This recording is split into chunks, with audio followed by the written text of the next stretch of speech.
jika kita dekat highway, high rate itu IPM, boleh tak membersihkan karbon dalam enjin? Cari minyak, cari GT Racing. Ini hari kita bukan kongsi minyak, kita kongsi jika kita dekat highway, high rate itu IPM, boleh tak dia akan membersihkan karbon dalam enjin? Jom saya tunjukkan anda. Jika kita dekat highway, kita rem kasih itu RPM kasih tinggi, betul ke dia boleh mencuci karbon kita? Sebenarnya dia boleh bantu, tapi bantu sikit saja. Okey. So cara-caranya kita nak bersihkan dalam enjin, kita kena pakai apa barang tak? Jom saya tunjukkan anda. Okey. So macam ini tengok.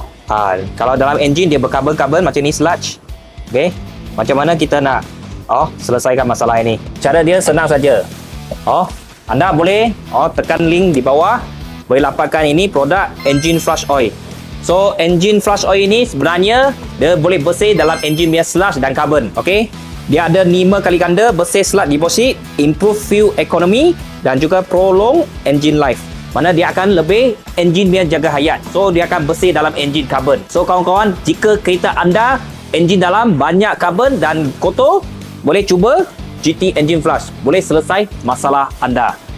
Okay, so harap video ini boleh bagi anda manfaat. Kalau suka video ini, jangan lupa like, follow, share dan komen di bawah. Jika anda engine pun sama juga selalu berkarbon. Okay, sila komen di ruang komen. Thank you guys.